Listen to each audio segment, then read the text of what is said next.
Bapak, Ibu sekalian, dan rekan-rekan semua, para pemuda harapan bangsa dan para pemudi harapan pemuda. Alhamdulillah, kita bersyukur kepada Allah yang telah mengumpulkan kita pada malam hari ini, di mana insyaallah kita akan mengadakan sebuah kajian yang merupakan rangkaian dari kegiatan Pogung Islamic Faith, yang mana pada malam hari ini insyaallah akan diisi oleh beliau guru kita Al-Fadhil Al-Ustadz Muhammad Abdul Twasikal hafizahullah ta'ala, di mana pada kesempatan malam hari ini beliau akan mengangkat sebuah tema yang berjudul Umur Umat Islam 1500 tahun.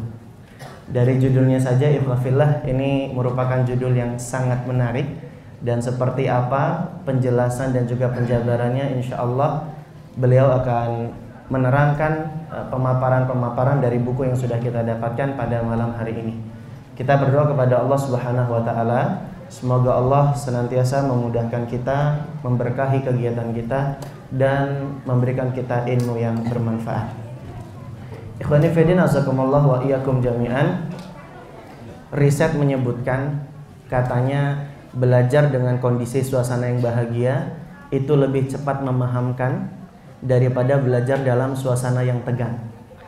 Makanya kita ingin bahagiakan suasana sembari hangatkan suasana, karena malam ini baru saja diguyur hujan ya. Sebelum kita masuk ke kajian, ada kuis terlebih dahulu untuk satu orang yang bisa menjawab. Siap? Hadiahnya sudah lihat? Ya, ini hadiahnya ini ya, kalender insyaallah ta'ala. Pertanyaannya, ada sebuah kaidah fikih berbunyi man sabaqa ilal mubahat fa ahaqqu bihi. Barang siapa yang mendahului dalam hal yang mubah, maka dia lebih berhak untuk mendapatkan dibandingkan orang yang didahuluinya. Nah, ini kan kuis adalah mubah Ustaz ya. Berarti pertanyaannya adalah, siapa di antara antum yang kepingin hadiah ini, tunjuk tangan? Iya, dia lebih dahulu Ustaz ya. Berarti dia yang dapat hadiahnya. Silakan Bos ya. Pertanyaannya itu saja ternyata ya. Alhamdulillah. Baik, siapa yang mau hadiah lagi? Insyaallah akan ada pertanyaan-pertanyaan menarik lainnya, terutama nanti seputar materi yang mau dibahas sama Ustadz Abdul Twasikal malam hari ini. Kepada beliau Al-Ustadz, waktu dan tempat kami persilahkan, falyatafaddal masykur. Bismillahirrahmanirrahim. Assalamualaikum warahmatullahi wabarakatuh. Innal hamdalillah nahmaduhu wa nasta'inuhu wa nastaghfiruh wa na'udzu billahi min syururi anfusina wa min sayyiati a'malina. May yahdihillahu fala mudilla lahu wa may yudlil fala hadiyalah. Wa asyhadu an la ilaha illallah wahdahu la syarikalah wa asyhadu anna Muhammadan abduhu wa rasuluh. Allahumma shalli ala nabiyyina Muhammad wa ala alihi wa man tabi'ahum bi ihsan ila yaumiddin.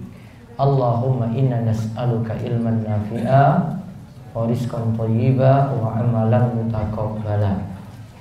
Puji syukur kita panjatkan pada Allah, selawat dan salam semoga tercurah pada junjungan kita Nabi besar Nabi Agung Muhammad sallallahu alaihi wasallam. Ikhwani fiddin wa akhwati fillah rahimani wa rahimakumullah.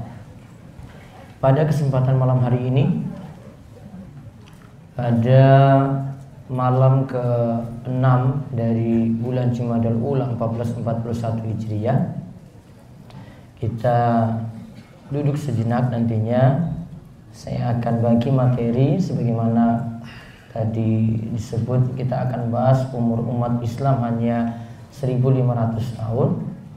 Ini sebenarnya rangkaian dari materi yang kita bahas pada bulan lalu, yaitu tentang prediksi akhir zaman. Pada pembahasan sebelumnya kita telah membahas tentang prediksi, apakah itu tepat ataukah tidak. Terus yang kedua tentang tanda-tanda akhir zaman, yang para ulama membaginya jadi 4. Lalu yang ketiga kita singgung tentang Imam Mahdi. Kita singgung tentang Imam Mahdi. Waktu saya sampaikan kita masih punya beberapa pembahasan. Ada pembahasan lanjutan nanti tentang turunnya Nabi Isa alaihi salam. Lalu satu lagi pembahasan besarnya adalah tentang Dajjal. Nah, buku yang ada di hadapan antum sekalian itu tentang lanjutannya turunnya Nabi Isa. Nanti di kesempatan yang lainnya lagi ada pembahasan tentang Dajjal yang juga sering disalahpahami oleh beberapa kalangan tentang Dajjal tadi. Namun mukaddimahnya harus dibahas dari turunnya Nabi Isa terlebih dahulu. Nah, sebelum masuk dalam materi tersebut, saya masih mengulang tentang prediksi akhir zaman. Ini yang dikemukakan oleh sebenarnya bukan ustadz YouTuber yang ada saat ini. Dan saya nilai prediksi yang diutarakan saat ini itu benar-benar nggak fair. Nggak fairnya kenapa? Karena dia menyebutkan seolah-olah dia ahli ijtihad. Padahal ada ulama sebelumnya menyebutkan seperti itu. Dan pendapat dia mengambil dari ulama ini sebenarnya. Namun dia utarakan seolah-olah dia yang membuat ijtihad tadi. Itu nanti kesalahan pertama terlebih dahulu. Ya, istilah akademisi itu dia melakukan plagiat. Itu yang pertama. Namun sebelum saya masuk dalam pembahasan ini, sebenarnya ada satu bahasan yang terlewat, yaitu tentang tanda-tanda akhir zaman yang para ulama bagi jadi 4. Yang di buku pertama saya tentang prediksi akhir zaman sudah disebut. Ada yang pertama, tanda akhir zaman yang sudah terjadi dan telah berakhir. Yang kedua, ada tanda yang terus-menerus berulang. Yang ketiga, tanda yang akan terjadi. 3 tanda ini yang disebutkan awal ini namanya tanda sugroh. Kemudian ada tanda yang keempat disebut dengan tanda kubro. Nah, mumpung ada kuis, nah, siapa yang bisa jawab tanda yang pertama? Apa tadi yang pertama? Tanda apa namanya? Telah terjadi. Yang sudah terjadi, telah berakhir. Ayo ngacu. Nah, coba Mas. Diutusnya Nabi Muhammad Sallallahu Alaihi Wasallam. Hadisnya bagaimana? Dikasih aja. Silakan. Allah ibarik fi. Terus tanda kedua apa? Yang terus berulang. Tanda kedua ya, yang terus berulang. Ini sepedanya belum ya? Belum, Ustaz. Oh, belum. Siapa? Nah, Zina dan khamar. apa zina dan khamar? Perilakunya meminum khamar dan Itu terus sudah terjadi belum? Sudah. Berulang terus. masih marak. Marak, marak gimana maksudnya? Terjadi di segala tempat.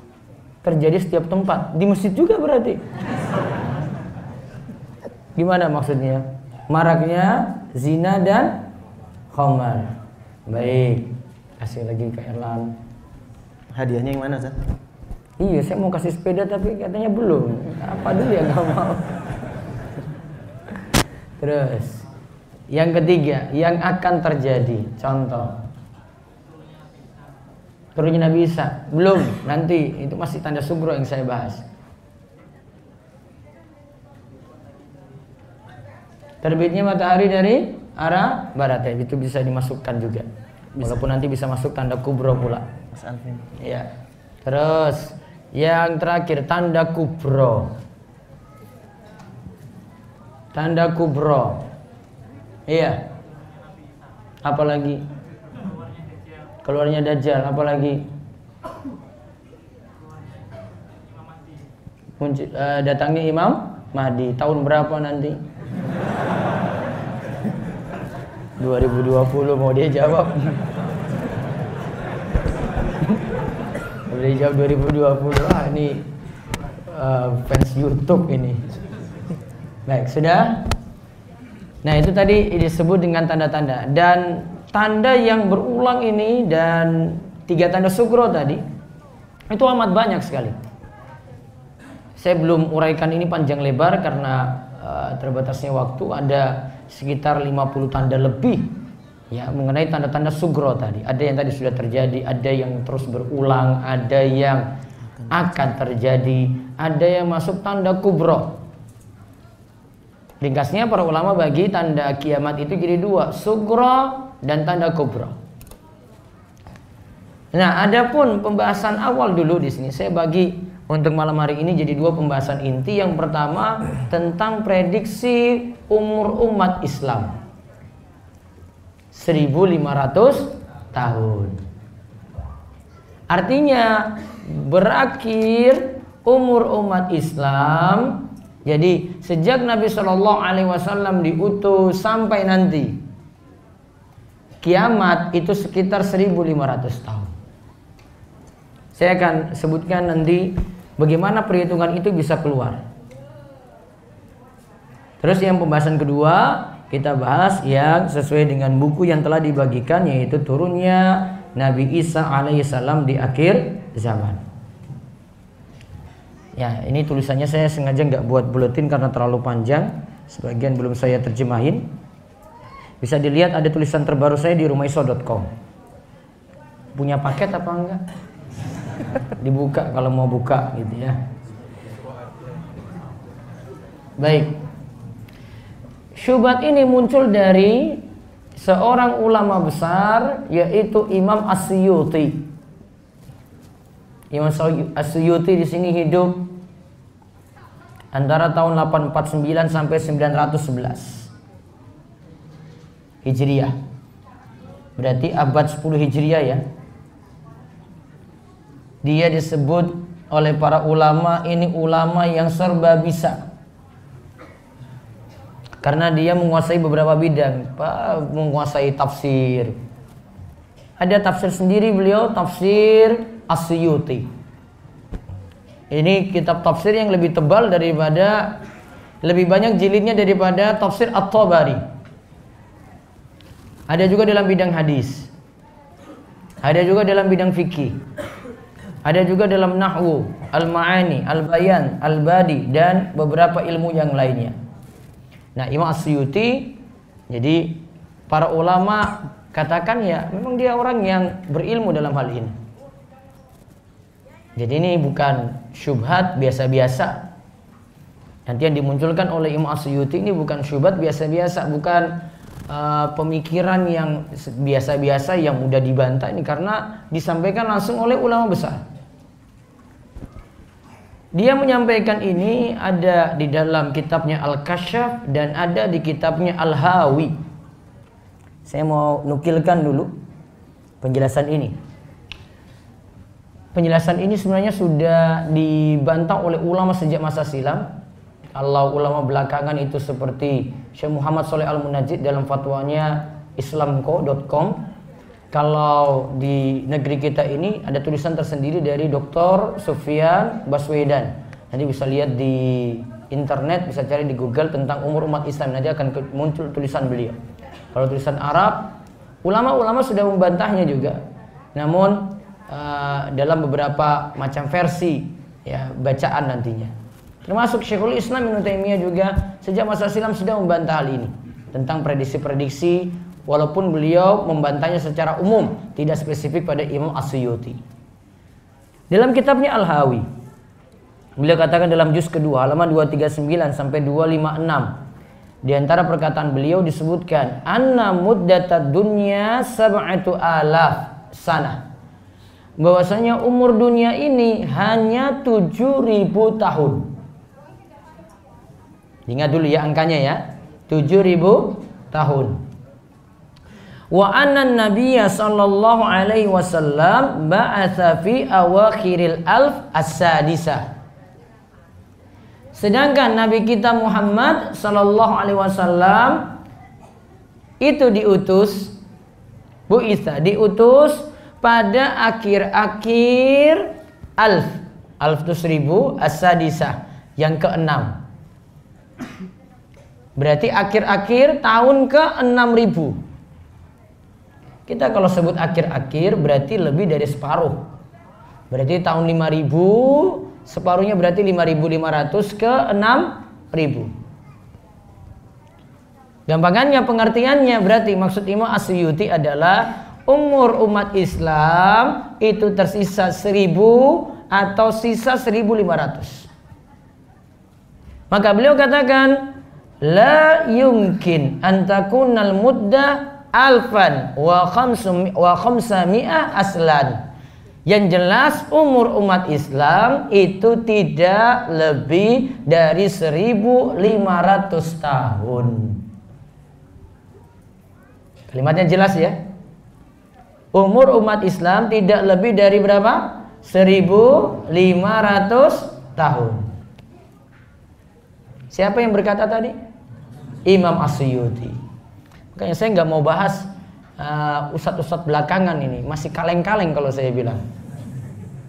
Ya, nggak selevel dengan ini. Ya, levelnya jauh banget. Itu bukan ahli ijtihad, itu bukan pakar hadis, itu bukan pakar apa, bukan. Ada subhat yang lebih berat dari Imam As-Suyuti kayak begini. Ya. Saya bukan lagi ini karena bukan lagi melecehkan, namun subhat ini orang-orang awam itu termakan seperti itu. Nanti sering muncul pertanyaan kayak gini, ini Ustadz ini benar apa enggak, ini Ustadz ini benar apa tidak. Karena di YouTube jadi rating atas itu. Mau cari apa? Dia lagi muncul di bawah. Mau cari apa? Dia lagi nongol di bawah. Saya mau cari yang lain, bukan cari dia gitu. Rating atas, mau bahas Dajjal kek, mau bahas Imam Mahdi kek, mau bahas kiamat kek, mau bahas Imam Mahdi 2020 kek. Dan sumber-sumber beritanya kita sudah bahas kemarin. Sumber beritanya enggak jelas. Ada kata temannya di Madinah, kemarin kita sebutkan, kasih WA ke dia gitu. Nah, jadi berita itu dibahas pas kajian. Saya baru saja nonton lagi, dapat dari teman lagi. Apa-apa kok teman terus gitu loh. Coba buka kutubus sittah kek, buka kutubus tis'ah kek gitu, mbok adil gitu loh. Dari teman lagi. Temannya cerita dari teman lagi gitu. Terus bawa sumpah lagi apa-apa. Apa sumber-sumbernya cuma dari cerita-cerita saja. Cerita nggak jelas. Kalau Imam Suyuti nanti ada dalil beliau bawa. Ya, beliau sampaikan seperti ini nanti ada dalil yang beliau bawa. Walaupun nanti kita ada sanggahan untuk ini. Namun dia punya dalil dalam masalah ini. Dan ini dalil berat. Kalau orang awam dengar kayak gini cuma, oh iya betul itu ya. Siapa yang ngomong? Imam As-Suyuti. Ya, ulama besar itu. Sampaikan dalam bentuk dalil. Ada yang riwayat Bukhari, Muslim ada, ya, ada. Kalau di video Ustadz YouTube-nya itu ada hadis riwayat Abu Daud dia sebut. Dan dia sudah akui itu dhaif. Namun nggak apa-apa katanya dhaifnya saling menguatkan satu yang lainnya maka naik ke derajat hasan. Nanti ada bantahan dari Imam Ibnul Qayyim dalam hal ini juga tentang riwayat-riwayat macam itu. Yang jelas Imam Suyuti dan yang nanti sepemahaman dengannya itu membawakan dalil berikut ini tentang umur umat Islam. Saya bacakan dalilnya. Ini hadis riwayat Bukhari dari Ibnu Umar. Sebenarnya nanti ada dari Abu Musa al-Asy'ari, juga ada dari Abu Hurairah radhiyallahu anhu. Saya baca satu riwayat saja. Ada 3 riwayat yang di sini dari 3 sahabat yang berbeda. Perumpamaan eksistensi umat Islam, yaitu kalian, dibanding dengan umat-umat sebelum kalian ialah seperti waktu antara sholat asar hingga tenggelam matahari. Ahli Taurat, orang Yahudi, diberi kitab Taurat, lalu beramal hingga tatkala mencapai tengah hari zuhur, mereka tak sanggup lagi beramal. Lalu diberi pahala 1 qirot. Pahala di sini maksudnya upah. Kemudian ahli Injil, berarti Nasrani, itu diberi Injil lalu beramal dari zuhur sampai asar. Lalu tidak sanggup lagi bekerja setelah itu dan diberikan upah 1 qiraat. Kemudian kita sendiri umat Islam diberikan Al-Quran. Dan kita beramal dari asar sampai tenggelamnya matahari. Apa tenggelamnya matahari? Maghrib. Dan nantinya diberi 2 qiraat. Tadi Yahudi dapat berapa? 1. Nasrani dapat berapa? 1. Waktunya orang Yahudi kerja pagi sampai zuhur. Orang Nasrani zuhur sampai asar. Umat Islam asar sampai maghrib. Ingat waktunya ya. Maka kedua ahli kitab tadi, yaitu Yahudi dan Nasrani, protes. Wahai Rabb kami, Engkau beri kami pahala kalau digabungnya 2 qiraat sama dengan umat Islam, dan kami hanya 1 qiraat saja, sedangkan umat Islam itu dapat 2 qiraat. Padahal kalau mau dilihat, kerja kami itu lebih banyak, amalan kami itu lebih banyak. Orang Yahudi Nasrani itu protes. Kemudian ketika itu disampaikan, apakah aku mengurangi upah untuk kalian sedikit pun? Kalian dapat upah enggak? Mereka jawab, ya tidak, engkau tidak kurangi upah kami. Berarti memang benar diberi upah demikian. Maka dijawab, itulah keutamaan, dzalika fadlullahi yu'tihi may yasha. Allah katakan, itulah karunia yang Allah itu berikan, yang aku itu berikan, kata Allah, pada siapa saja yang Allah itu kehendaki. Nah, dasarnya dari sini. Perhitungan keseharian tadi dari Yahudi, terus Nasrani, umat Islam, ini umur keseluruhan. Nanti ada perhitungannya lagi. Keseluruhannya itu 2000. Kemudian Yahudi itu bekerja plus Nasrani itu jadinya totalnya 600. Ya, kalau itu dikurangi 2000 kurang 600 sisa 1400. Nanti punya perhitungan tambahan, akhirnya diputuskan jadi 1500. Nah, sekarang kita lihat penjelasan tadi. Ini dari Imam As-Suyuti mengambil dari hadis tersebut. Sebenarnya mudah kalau kita lihat, kalau orang mendalami cerita semacam ini atau hadis semacam ini, dia bisa simpulkan beberapa hal ini sebagai sanggahan. Maka sanggahan pertamanya, Nabi SAW membicarakan perumpamaan. Yahudi dari pagi sampai zuhur, Nasrani dari zuhur sampai asar. Kemudian umat Islam dari asar sampai maghrib. Dan itu bukan memastikan umur umat Islam. Namun Imam Suyuti dan yang semisalnya ini menjadikan ya hitungan tadi ini sebagai umur umat Islam. Padahal lagi menyebut perumpamaan. Kesimpulannya, perumpamaan itu tidak bisa jadi hukum. Perumpamaan itu tidak bisa menjadi hukum. Saya contohkan. Dalam istilah bahasa Arab itu ada satu huruf itu menunjukkan makna permisalan, tashbih atau permisalan, yaitu huruf kaf. Maka kaf ini kita bisa mengungkap seseorang, kita nyatakan dia anta kal asad. Engkau seperti apa? Singa. Sekarang, apakah orang ini sama dengan singa? Atau cuma perumpamaan? Cuma perumpamaan. Apa yang dari sisi singanya, apa yang diumpamakan? Apa? Keberanian. Gak ada dari kalimat ini dipahami, diambil hukum, oh si A ini sudah ditunjuk tadi kamu itu sama dengan singa. Enggak keluar hukum di situ. Namun cuma keluar perumpamaan. Maka kesimpulannya tadi yang disebutkan dalam hadis itu perumpamaan. Umat Islam itu beramal bagaimana, singkat waktunya, namun pahalanya 2 qiraat. Yahudi Nasrani beramal lebih lama, namun pahalanya cuma masing-masing 1 qiraat. Lagi bahas perumpamaan. Sanggahan kedua, kalau itu perumpamaan, hadis ini membicarakan banyak sedikitnya amal, bukan umur umat Islam. Siapa amalnya tadi paling banyak? Yahudi, iya kan?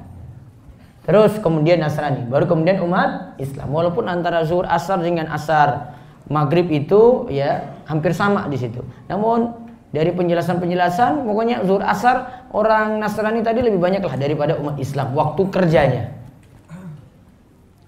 Banyaknya amal Yahudi lebih banyak, namun cuma dapat 1 qiraat.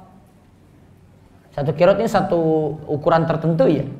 Yang kita anggap itu upah 1 qiraat. Ada perhitungannya qiraat itu besarnya bagaimana. Nanti bisa disetarakan dengan dinar atau dirham. Kemudian Nasrani 1 qiraat juga, kerjanya lebih banyak. Umat Islam sudah umat belakangan, diberi waktu kerja yang singkat, waktu beramal yang singkat, malah dapat upah lebih banyak. Dapat berapa? 2 qiraat.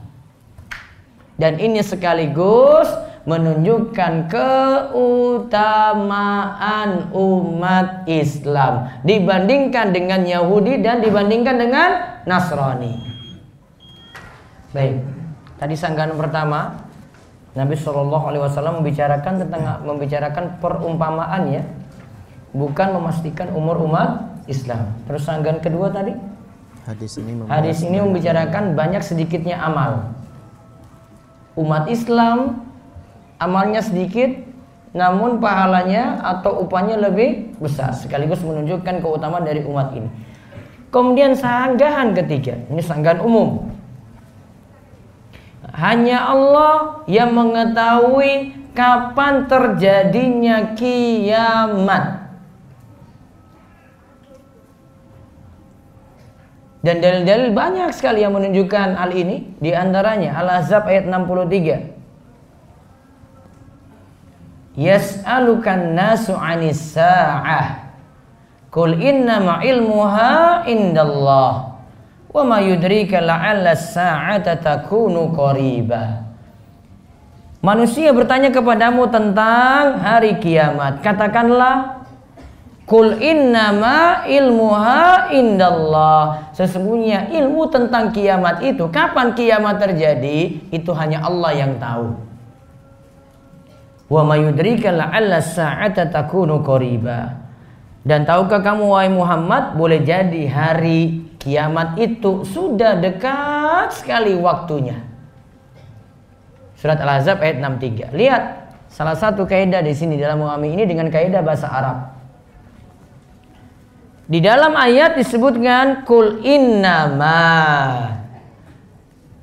Innama dalam bahasa Arab yufidul hasr, menunjukkan makna hasr, pembatasan. Kalau mau diartikan berarti hanya.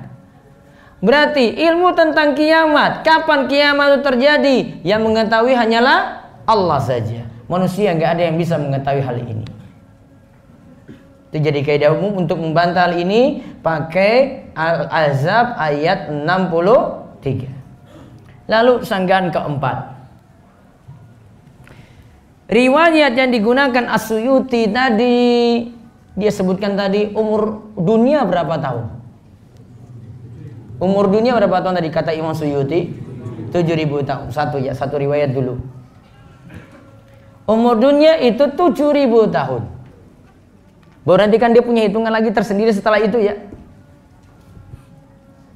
Tentang riwayat seperti ini, Imam Suyuti menggunakan hadis yang dhaif.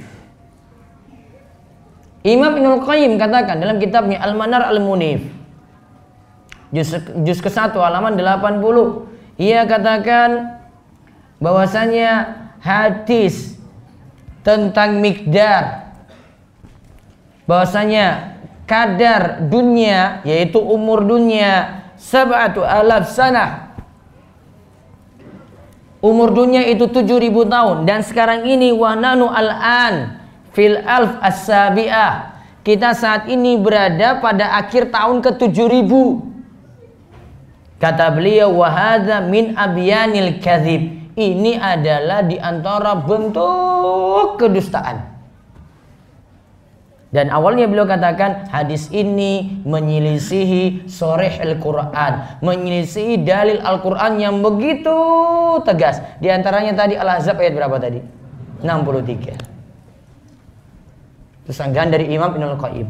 Imam yang lainnya Ibnu Katsir katakan hampir semisal itu juga. Lam yathbut fi hadis ani Nabi sallallahu alaihi wasallam annahu haddada waqtas saa'ah bi muddatin mahsuratin. Tidak benar jika ada hadis yang membatasi waktu terjadinya hari kiamat, mengatakan kiamat terjadi pada tahun sekian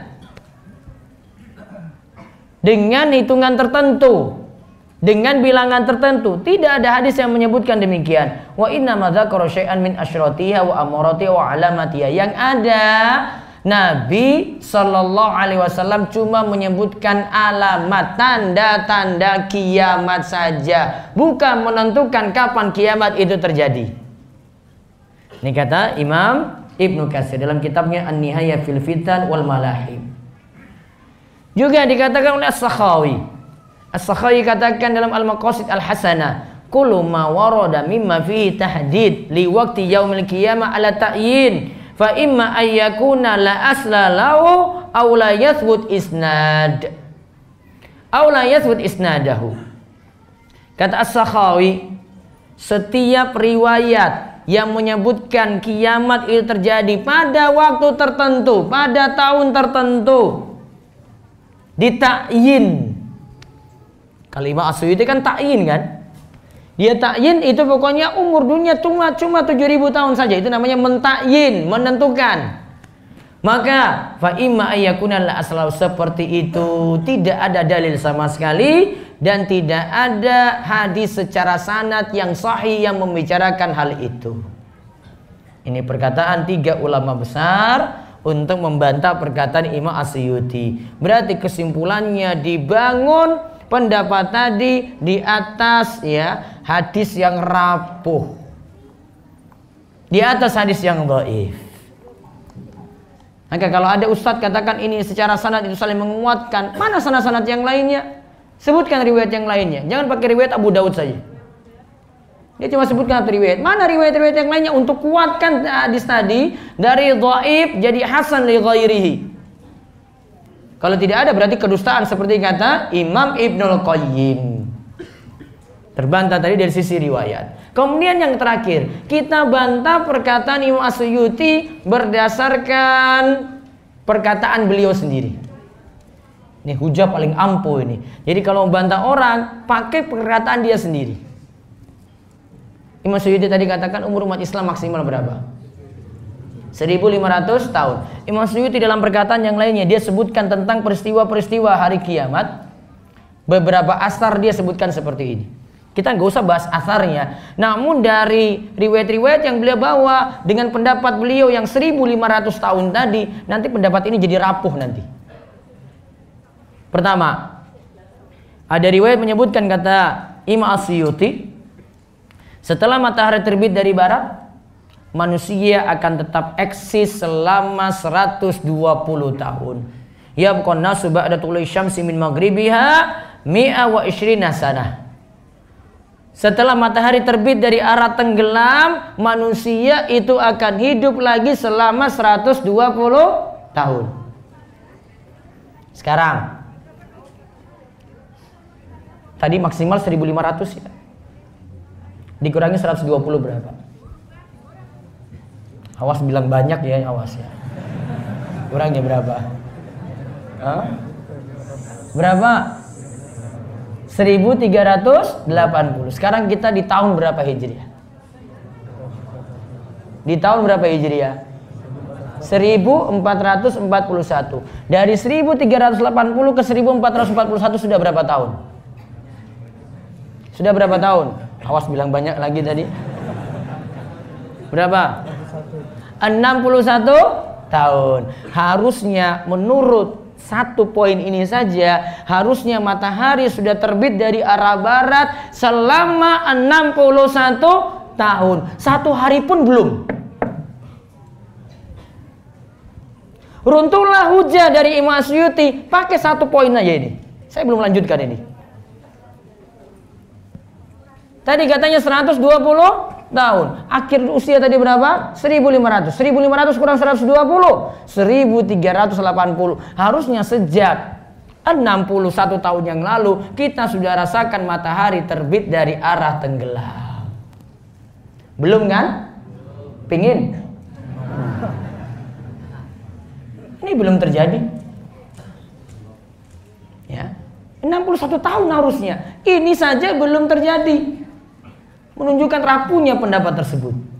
Maka tentukan 1500 saja sudah salah tadi. Ya, karena dia sebutkan poin ini juga, asar ini. Katanya ini dari asar Abdullah bin Amr bin Al-As. Yang kedua, Isa Al-Masih akan tetap hidup selama 40 tahun setelah membunuh Dajjal. Taruhlah pakai tahun 1500 tadi ya. Kurang 40 berapa? Kurang 40 berapa? 1460. Berarti Nabi Isa turun sekitar tahun itu. Setelah itu hidup berapa lama? 40 tahun. Dan nanti Dajjal itu dibunuh saat itu. Dan nanti tunggu berapa tahun lagi lah. 1460 dari sekarang berarti berapa tahun lagi? 19 tahun lagi. Ya, tunggu aja. Itu benar apa enggak? Ini prediksi dari Imam As-Suyuti. Yang ketiga, kemudian setelah itu Isa akan menggantikan kepemimpinan seorang lelaki dari Bani Tamim selama 3 tahun. Terus yang keempat, manusia akan tetap hidup 100 tahun setelah Allah mengirimkan angin yang berhembus yang nanti akan matikan orang-orang beriman.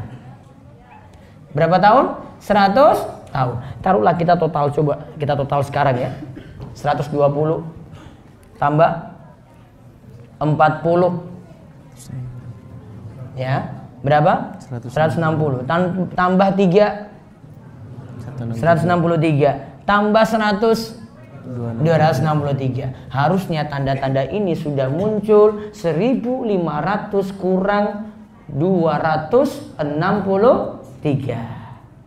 Iya kan? Harusnya kiamat, tanda-tanda kiamat sudah muncul sejak 1237 Hijriah. Kalau pakai perkataan Imam Suyuti. Itu pun kalau kita setuju dengan perkataannya. Wong ini kita aja belum ulas tadi. 120 tahun itu benar nggak? Belum diulas lagi tadi. 40 tahun Nabi Isa itu turun itu benar atau tidak? Belum bahas lagi 100 tahun setelah berembusnya angin yang mematikan orang beriman, manusia akan hidup. Itu benar atau tidak? Itu belum. Baru kita pakai perkataan Imam As-Suyuti saja seperti itu. Harusnya tanda-tanda tadi sudah muncul sejak 1237 Hijriah, 263 tahun yang lalu. Namun sudah muncul apa belum? Belum. Itu bukan, kamu belum lahir lagi, orang tuamu belum lahir, simbahmu belum lahir itu. Sejak itu saja belum muncul itu.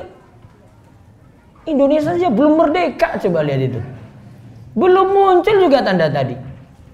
Kau datang Ustadz belakangan bahas-bahas kayak gini capek-capek. Dia nggak telusuri juga perkataan yang Mas Yutin tadi. Dia cuma ambil umumnya saja, tahun 1500. Seakan-akan besok langsung itu kiamat tuh pokoknya, kiamat pokoknya terjadi.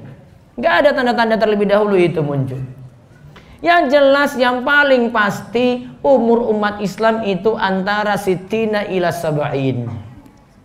Umur kita itu 60 atau 70 tahun. Kata Nabi, wa aqallu, dan sedikit sekali yang lebih daripada itu. Itu pasti itu 60 sampai 70 tahun. Kalau umur dunia, umur umat Islam, tidak ada yang bisa memastikan hal ini. Maka dengan pembahasan ini saja sudah runtuh pendapat-pendapat yang ada di YouTube semuanya. Selesai. Kalau saya mau hentikan kajian, ini sudah berakhir kajiannya. Itu sudah berakhir itu. Hujah sudah rapuh semuanya itu. Gak usah dibahas-bahas yang lain lagi. Kamu tanya Imam Mahdi keluar 2020. Ini saya sudah salah coba prediksinya. Apalagi Ramadan tahun depan kenapa? Dukhan. Akan muncul apa? Di pertengahan Ramadan akan muncul dukhan. Itu pun itu ada pembahasannya lagi sendiri itu. Sudah rapuh semuanya dari perkataan Imam As-Suyuti dulu. Kemudian yang saya ingatkan tadi sejak awal, ya, saya tadi katakan ini plagiat. Kenapa plagiat? Ketika menyebutkan pendapat ini, nggak pernah ini disebutkan perkataan Imam As-Suyuti. Padahal pendapat yang menyebutkan pendapat tadi ini diutarakan oleh Imam As-Suyuti terlebih dahulu. Saya nggak yakin kalau dia hasil ijtihadnya dia simpulkan seperti itu. Pasti dari ada pendapat sebelumnya. Karena dia bukan ahli ijtihad. Dia harus sebutkan dong, adil, fair. Nggak langsung muncul-munculin nanti umur umat Islam 1500 tahun. Nggak adil. Orang kalau di dunia pendidikan lagi nyusun tesis atau disertasi, oh kayak begini itu plagiat luar biasa itu. Ditanya itu, ini sumbernya apa? Kamu ambil dari siapa? Masa kamu baru munculin belakangan? Pasti ada pendapat sebelumnya. Sekarang riwayat-riwayat saya sudah lemah, hadis-hadis yang digunakan nggak jelas, itu cuma pendapat dari Imam As-Suyuti, para ulama sudah bantah sebelumnya perkataan tersebut. Maka runtuh semua hujah yang ada. Gitu. Jadi kalau kita mengatakan sesuatu, pelajaran penting ya, kalau mengatakan sesuatu jangan ya sebut kita yang ucap. Kalau itu perkataan ulama, bilang ulama yang mengatakan, oh saya dengar, ya, saya baca Ibnu Taimiyah dalam Majmu'ah Fatawanya katakan demikian, demikian, demikian. Bilang itu perkataan Ibnu Taimiyah, bukan perkataanmu. Kalau ini pendapat dari kalangan mazhab misalnya, oh dalam mazhab Syafi'i berpendapat demikian, bilang itu pendapat dalam mazhab Syafi'i. Jangan sebut itu perkataanmu. Nggak boleh, nggak adil di situ, nggak fair. Nah, apalagi dalam masalah agama, nggak bisa kita sandarkan pada perkataan kita, padahal orang lain yang mengatakan seperti itu. Dan ini juga kaidah dalam mengucapkan ilmu, termasuk juga kaidah dalam tulis menulis dalam pembahasan ilmiah dalam agama kita ini. Para ulama sebutkan demikian. Sebutkan mana dalilnya itu, mana sumbernya, mana siapa yang katakan lebih dulu. Sudah ada seperti itu. Dan ini dalam dunia akademisi sudah sering sekali seperti itu. Mau dijiplak, mau disadur langsung itu dari suatu jurnal atau suatu buku, dia sebutkan sumbernya itu dari mana. Nggak bisa dia langsung ujuk-ujuk langsung dapat perkataan ini tanpa sebutkan referensi. Wah itu sudah plagiat luar biasa, nggak boleh. Dan nggak adil di situ. Ini pelajaran penting, apalagi di sini mahasiswa banyak ini. Ya. Kalau sebutkan suatu perkataan, sandarkan pada sumbernya itu siapa. Maka itu lebih menjaga keilmiahan dan kita lebih amanat dalam menyampaikan ilmu. Wallahu a'lam bishawab. Ini yang kami kaji. Nanti kita lanjut lagi pada sesi kedua insyaallah. Jazakallah khair pada Al-Ustaz Muhammad Abdul Fasikal atas penjelasan materinya di sesi yang pertama. Insyaallah kita akan lanjut lagi di sesi yang kedua dan juga akan dilengkapi dengan door prize yang lebih menarik ya. Antum sudah lihat di sebelah kanan ada apa di sana? Iya, ada payung ya. Insyaallah nanti adanya payung. Demikian dulu kita akhiri di sesi yang pertama. Wassallallahu ala nabiyina Muhammad wa ala alihi wa ashabihi ajma'in. Wa akhiru da'wana alhamdulillahi rabbil alamin. Wassalamualaikum warahmatullahi wabarakatuh. Bismillahirrahmanirrahim. Alhamdulillah, salatu wassalamu ala Rasulillah wa la haula wa la quwata illa billah wa ba'du. Gimana teman-teman, masih semangat? Masih siap dapat hadiah yang banyak? Insyaallah kita akan bagikan itu payung ya. Untuk kuis sebelum kita mulai kajian di sesi yang kedua. Siap ya? Pertanyaannya adalah, ada sebuah kaidah berbunyi al-ajru yuqaddaru bil masyaqqah. Upah itu sebanding dengan kesulitan saat mengerjakan sebuah perbuatan. Pertanyaannya adalah, siapa yang kesini rumahnya paling jauh?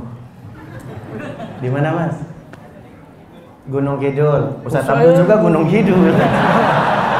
Ustaz dapat payung nanti. Dari mana Mas? Depok, Jawa Barat.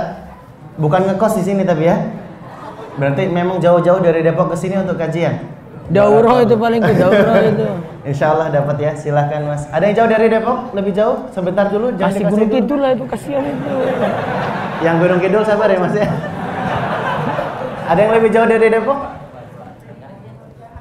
Pontianak. Ngekos itu paling ngekos itu. Ngekos tidak di sini? Oh, jaga. Gak masuk kalau ngekos. Papua nih. Ustadz Abdul Sorong Papua. Berarti Ustadz Abdul dapat 2 payungnya. Baik, karena ternyata susah menentukan jawabannya. Iya Pak, yang di ujung sana? Banyumas. Daurah ya?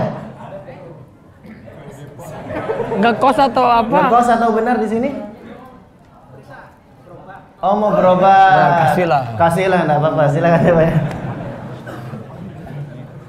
Yang Gunung Kidul dapat nggak tadi, Ustaz? Kasihlah, kasihan. Dapat ya, Ustaz ya? Yang Gunung Oh, ngekos. Oh, ngekos. Sudah Gunung Kidul ngekos lagi, Ustaz. Enggak ada apa tuh nih, Ustaz. Yang Depok dapat, Fadol. Ya, baik. Insya Allah yang Gunung Kidul juga tetap dapat hadiah ya. Itu. Yang berobat tadi dapat juga, yang Masnya juga dapat ya. 1 payung. Yang Gunung Kidul. Yang belakang dapat tadi, Ustaz. Sudah dapat yang belakang tadi loh, Alvin. Bukan nih belakang kamera itu enggak kelihatan. Nah. Oh, di mana, Pak? Tangerang. Ngekos itu paling itu. Pondok Labu. Pondok Bambu. Di mana itu, Mas? Oh, Jakarta. Hah? Pondok Bambu Selatan Kaliurang katanya. Alah. Disangkanya restoran kan. Ya sudah, cukup dulu hadiahnya terbatas ya. Biar Mas Alvin yang bagikan sesuai istihad antum mana yang dipilih.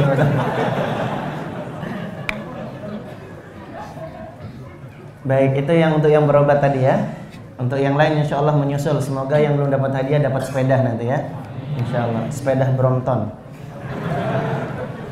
Lipat sendiri. Bukan Brompton itu ya. Ya baik. Untuk kita ikhwas sekalian, mari kita jaga kembali adab-adab kita dalam bermajelis. Meskipun suasana sudah kita cairkan dan kita buat santai, tapi tetap harus semangat untuk mencatat dan mengambil faedah dari beliau Al-Ustadz Muhammad Abdul Twasikal hafizahullahu ta'ala. Pada beliau waktu dan tempat kami persilahkan. Alhamdulillah, wassalatu wassalamu ala rasulillah wa ala alihi wa man tabi'ahu bi ihsan ila yaumiddin. Allahumma inna nas'aluka ilman nafi'a wa rizqan thayyiba wa amalan mutaqabbalah. Baik ikhwan fiddin wa akhwati fillah rahimani wa rahimakumullah. Pada kesempatan malam ini kita lanjut kembali langsung ke buku Turunnya Nabi Isa alaihi salam. Sini ada beberapa poin sebagaimana bisa lihat dari daftar isi. Bagi yang nggak dapat buku bisa download di rumahso.com, baru dimuat di sana. Nanti dari situ tentang Nabi Isa bagaimana. Lalu apakah benar Nabi Isa telah tiada, kok disebut turun? Kenapa tidak berbangkit? Ya, kenapa kok disebut turun? Ya. Terus siapakah yang diserupakan dengan Nabi Isa ketika Nabi Isa itu ditangkap oleh orang-orang Yahudi? Kemudian bagaimana Al-Quran membicarakan tentang turunnya Nabi Isa, ciri-ciri Nabi Isa, sampai pada kaitannya tentang masalah turun tadi. Lihat di halaman pertama, Nabi Isa, di sini kita kenal terlebih dahulu. Nabi Isa adalah Nabi yang mulia.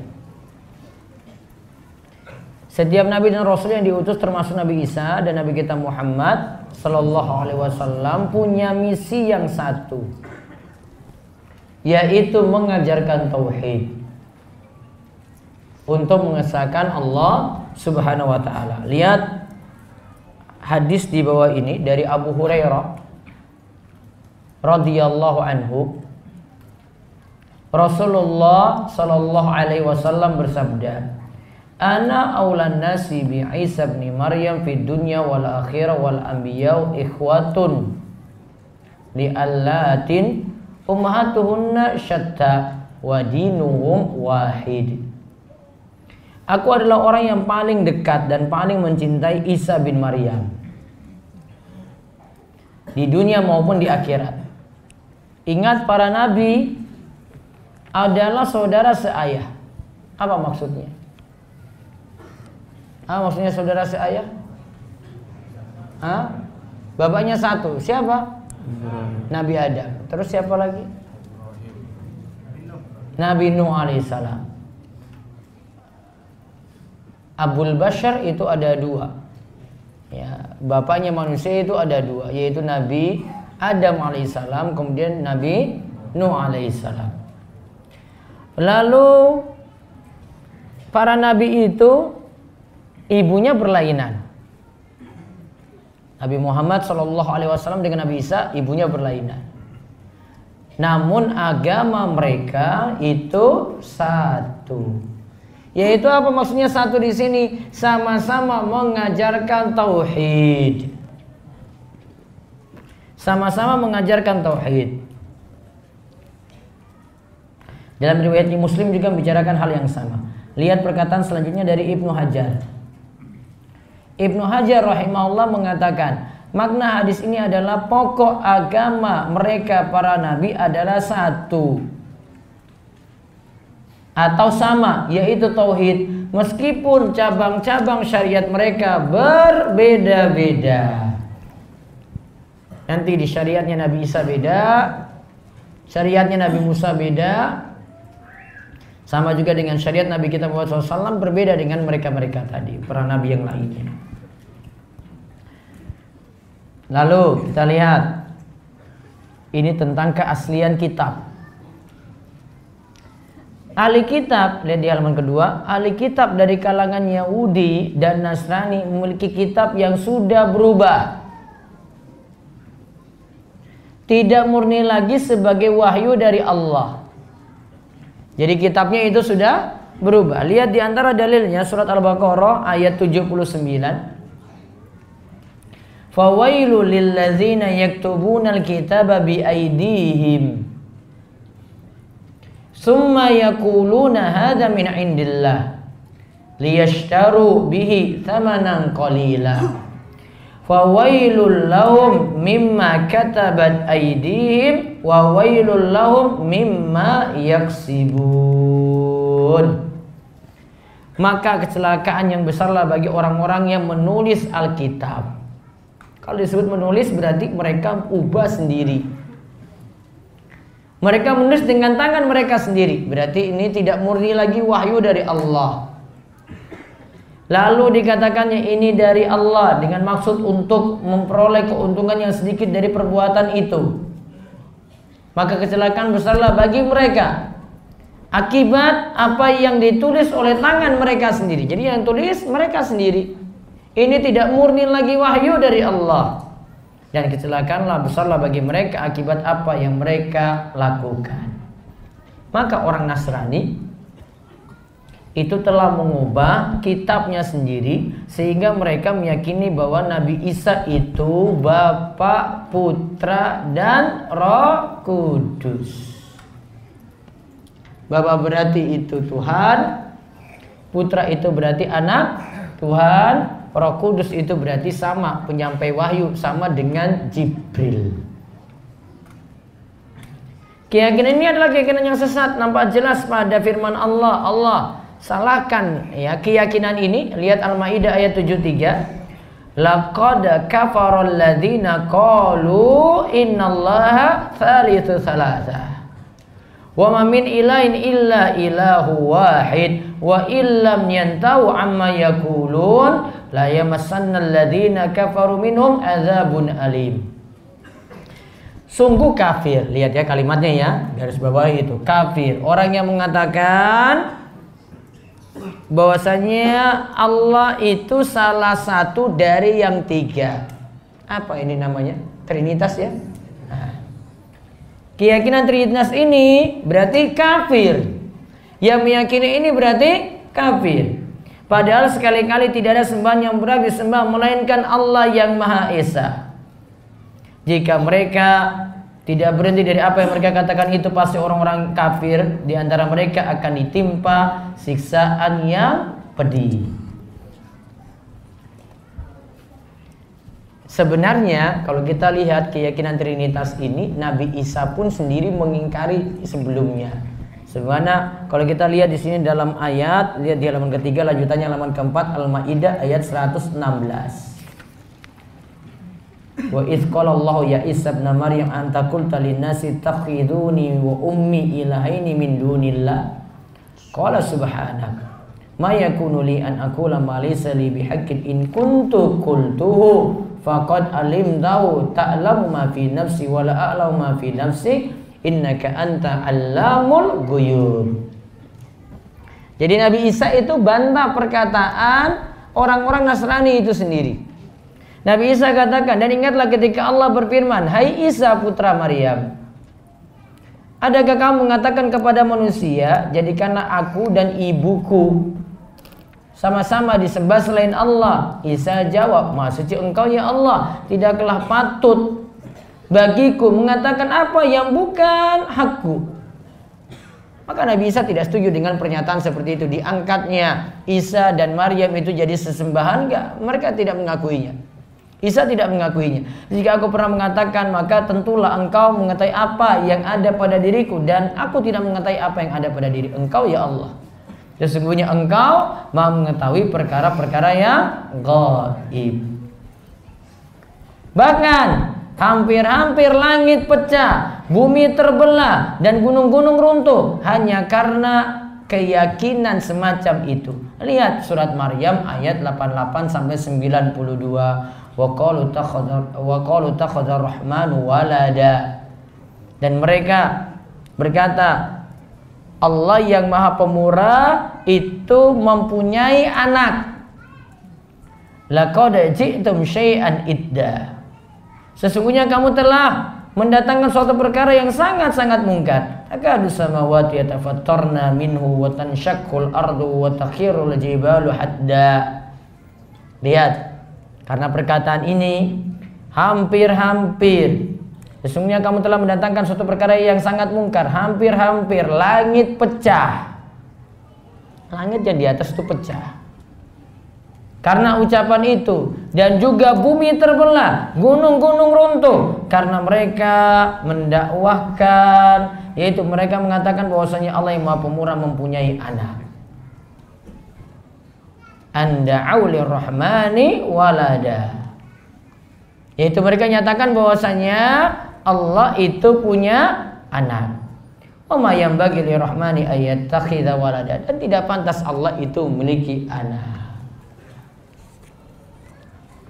Dan kalau seorang muslim itu mengetahui hal ini, maka tentu dia tidak setuju atas perayaan dan keyakinan atau ajaran kaum Nasrani yang saat ini ada, termasuk mengucapkan Merry Christmas.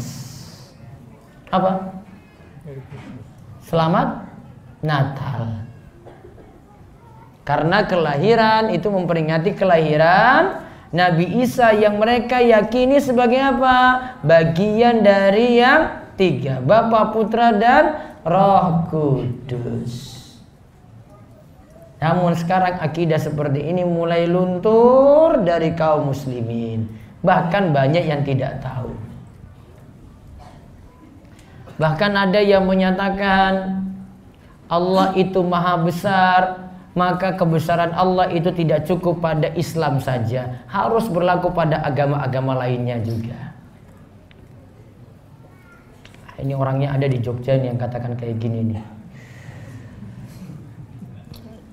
Jurusan bahasa Inggris, namun di kampus Kristen.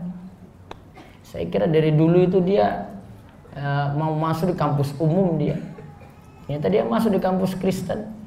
Yang dulu itu tulisannya jadi viral itu, gara-gara mengemukakan tentang toleransi. Coba nanti telusuri itu tulisannya itu. Wah, tulisan rusak semuanya itu. Terakhir dia foto pas perayaan Natal itu, dia foto di belakangnya salib. Nah, terus dia ungkap tadi, Allah itu maha besar, maka kebesaran Allah tidak cukup hanya pada Islam saja. Allah maha besar harusnya untuk semua agama juga. Nah, itu jurusan bahasa Inggris namun di kampus Kristen dia. Jadi saya bilang, wajar-wajar aja dia berkata kayak gitu. Kalau dia di kampus Islam, sudah dibully habis-habisan itu. Ini sudah pada tahu paling orangnya ini. Cewek itu nganggo jilbab, merusak Islam luar biasa itu dari dalam. Orang-orang munafik yang ada di dalam tubuh umat Islam. Anak-anak muda itu pada ikut follow kayak begini, yang cewek-cewek, yang cowok-cowok itu ikut follow kayak gini. Ya, menyetujui itu pemikiran-pemikiran liberal dari dia itu. Kampusnya di sono tuh, di jalan apa ini? Avandi itu apa ya? Ya sudah tahu lah. Itu baru sudah tahu itu kampusnya mana. Dia bukan masuk ini masuk di kampus Kristen lagi. Apa-apaan? Dia nggak mungkin bela Islam, nggak mungkin itu. Dia mungkin dia bela agamanya sendiri. Ya. Dia bela yang non. Dia bela yang minoritas. Sudah nggak mungkin bela saudara-saudaranya sendiri di kalangan umat Islam. Karena perkataan kufur kayak begitu. Itu baru satu perkataan itu, belum telusuri yang lainnya. Terus keyakinan berikutnya lagi selain tadi, apakah Nabi Isa itu telah tiada alias meninggal dunia? Kalau kita lihat dari ayat-ayat yang ada, nanti bisa lihat An-Nisa 157 sampai 159, terus Ali Imran ayat 55. Coba lihat Ali Imran ayat 55 disebutkan, wa idz qalallahu ya Isa inni mutawaffika wa rafi'uka ilai. Ingatlah ketika Allah berfirman, hai Isa, sesungguhnya aku akan menyampaikan kamu kepada akhir ajalmu dan mengangkat kamu kepadaku. Dikatakan wa rafi'uka ilayya, mengangkatmu kepadaku. Berarti Nabi Isa itu diangkat ke langit. Dan dikatakan rafi', mengangkat. Mengangkat itu dari bawah ke atas atau atas ke bawah? Mengangkat. Wa rafi'uka ilai, mengangkat dari bawah ke atas, diangkat. Dan ini jadi dalil juga berarti Allah bukan di muka bumi. Kalau Allah di muka bumi, kalimatnya bukan wa rafi'uka ilayya.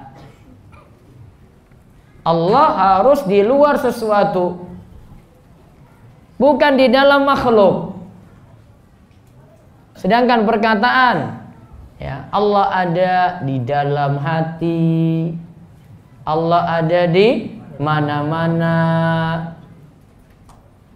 itu menyatakan bahwasanya Allah berada di dalam makhluk. Gak pantas Allah berada di dalam makhluknya, gak boleh. Itu akidah fatal itu. Apalagi sampai meyakini manunggaling kaula Gusti. Apa artinya itu? Bersatunya Allah dengan makhluk. Ya, ini dia katakan aku adalah Allah, Allah adalah aku. Ya, Allah itu siapa? Aku. Terus kamu siapa? Allah. Kufur. Ya. Tuh, di antara prinsip Syekh Siti Jenar yang dianut oleh sebagian sekte Sufi. Tahu Sufi? Bukan suka TV, bukan? Suka film. Ya. Tarekat-tarekat itu ya, zikirnya nanti sudah macam-macam. Wah, aneh-aneh itu. Zikirnya itu teriak la ilaha illallah, la ilaha illallah. Lantas berubah Allah, Allah, Allah, huwa, huwa, huwa, huwa, hu. Zikir dengan la ilaha illallah berubah jadi domir. Iya kan? Ini domir itu. Domir huwa berubah jadi hu. Gak ada pernah Nabi SAW para sahabat tuh lakukan kayak gitu, gak ada. Ringkas zikirnya kayak gitu gak ada. Dan itu tambah lagi sambil terbang-terbang bisa itu, lompat-lompat itu. Ada yang seperti orang stres, orang gila itu ada. Kenapa kok bisa stres, bisa gila? Wong zikirnya salah. Gak mungkin kalau orang zikir biasa itu jadi lompat-lompat tuh kejang-kejang kayak gitu, gak ada itu kayak gitu. Cuma sufi saja. Dari kalangan sufi saja kayak gitu. Tadi keyakinan terhadap Nabi Isa ini menunjukkan tadi Allah harus terpisah dari makhluk. Ya, gak boleh bersatu dengan makhluk. Nah, dalam ayat di atas ini tentang Al-Imran ayat 55 tadi dan An-Nisa 157 159 diceritakan oleh Allah bahwa Nabi Isa tidaklah dibunuh oleh orang-orang Yahudi. Orang Yahudi mengklaim telah membunuhnya dan hal ini pun dibenarkan oleh orang Nasrani. Namun yang sebenarnya dibunuh adalah orang yang diserupakan dengan Nabi Isa, sedangkan Isa sendiri diangkat oleh Allah ke langit. Nah, sekarang kita lihat kisah sebenarnya tentang diangkatnya Nabi Isa dan yang dibunuh itu siapa? Atau yang disalib itu siapa? Di sini saya sebutkan riwayatnya dari tafsir Ibnu Katsir. Ibnu Katsir menyebutkan riwayat ini dari Imam Ibnu Abi Hatim An-Nasai dalam tafsirnya dan juga oleh At-Tabari. Syekh Mustafa Al-Adawi dalam Sahih Tafsir Ibnu Katsir menyatakan sanad riwayat ini hasan. Lihat ceritanya dari halaman 6. Yang sebenarnya diserupakan dengan Nabi Isa adalah murid beliau yang masih berusia muda dan ini termasuk murid paling setia. Biasanya cerita yang keluar, bahkan orang-orang muslim itu bawa cerita kalau yang diserupakan dengan Nabi Isa itu adalah murid Nabi Isa yang pengkhianat. Ya, murid Nabi Isa yang pengkhianat. Namun yang benar di sini adalah itu murid yang setia. Ceritanya demikian. Ini dari Ibnu Abbas, ia menceritakan ketika Allah ingin mengangkat Isa alaihissalam ke langit. Beliau pun keluar menuju para sahabatnya. Dan ketika itu dalam rumah terdapat 12 orang sahabat Al-Hawariyun. Ingat ya, murid-murid Nabi Isa disebut apa? Hawariyun. Beliau keluar menuju mereka dan kepala beliau terus meneteskan air. Lalu Isa mengatakan, sungguh di antara kalian ada yang mengufuriku sebanyak 12 kali setelah ia beriman padaku. Kemudian Isa berkata lagi, ada di antara kalian yang akan diserupakan denganku, ia akan dibunuh karena kedudukanku, dia pun akan menjadi teman dekatku. Kemudian di antara para sahabat beliau tadi yang masih muda berdiri, lantas Isa mengatakan, duduklah engkau. Kemudian Isa kembali lagi pada mereka. Pemuda tadi pun berdiri kembali. Isa pun mengatakan, sudah duduk saja engkau. Kemudian Isa datang lagi ketiga kalinya dan pemuda tadi masih tetap berdiri. Isa katakan sama. Ya, Isa katakan lagi ketika itu dan ia mengatakan, Isa datang lagi ketiga kalinya, dia katakan, aku wahai Isa, betulkah engkau yang ingin diserupakan denganku? Ujar Nabi Isa. Kemudian pemuda tadi diserupakan dengan Nabi Isa. Lantas Isa pun diangkat melalui lubang tembok di rumah tersebut menuju langit. Kemudian datanglah rombongan orang Yahudi. Kemudian mereka membawa pemuda yang diserupakan dengan Nabi Isa tadi. Mereka membunuhnya, lantas menyalibnya. Sebagian mereka pun mengufuri Isa sebanyak 12 kali setelah sebelumnya mereka beriman kepada Nabi Isa. Karena tadi kan Nabi Isa sudah beritahu ya, ada di antara muridnya yang mengufuri sebanyak 12 kali. Yang terjadi setelah Nabi Isa itu diangkat ke langit. Mereka pun terpecah menjadi 3 golongan. Kelompok pertama mengatakan Allah berada di tengah-tengah kita sesuai kehendaknya, kemudian Allah naik ke langit. Berarti Nabi Isa itu Allah. Kelompok pertama. Mereka ini disebut Ya'qubiyah. Kelompok kedua mengatakan di tengah-tengah kita ada anak Allah. Sesuai kehendaknya, kemudian ia naik ke langit. Berarti ini menganggap Nabi Isa itu anak Tuhan. Mereka inilah Nasturiyah. Kemudian kelompok ketiga mengatakan di tengah-tengah kita ada hamba Allah dan Rasulnya sesuai kehendaknya. Kemudian ia naik ke langit. Mereka ini yang golongan ketiga, kelompok ketiga adalah kaum muslimin. Berarti 3 kelompok ya. Ingat kelompoknya. Satu apa tadi? Meyakini apa? Meyakini apa? Yang diangkat ke langit siapa? Allah. Berarti dia nganggap Isa itu Allah. Yang kedua nganggap Isa apa? Anak Tuhan. Yang ketiga yang menganggap Isa adalah hamba dan utusan Allah. Yang ketiga inilah yang dinamakan kaum muslimin saat itu. Berarti ini yang punya akidah yang lurus saat itu, yang menganggap Nabi Isa itu hamba dan utusan Allah. Maka kelompok pertama dan kedua kafir. Yang kafir akan mengalahkan kelompok ketiga yang muslim. Kelompok yang muslim itu pun sirna sampai Allah mengutus Nabi kita Muhammad sallallahu alaihi wasallam. Lihat faedah dari riwayat ini. 1. Setelah Isa diangkat ke langit, ada sebagian murid Isa yang beriman dan ada sebagian lainnya itu yang kufur. Padahal itu murid Nabi yang mulia.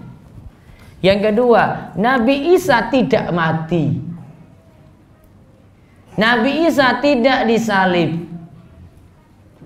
Namun beliau diangkat ke langit. Yang mati dan disalib adalah orang yang diserupakan dengan beliau. Maka nggak boleh sebut Nabi Isa itu mati di tiang salib.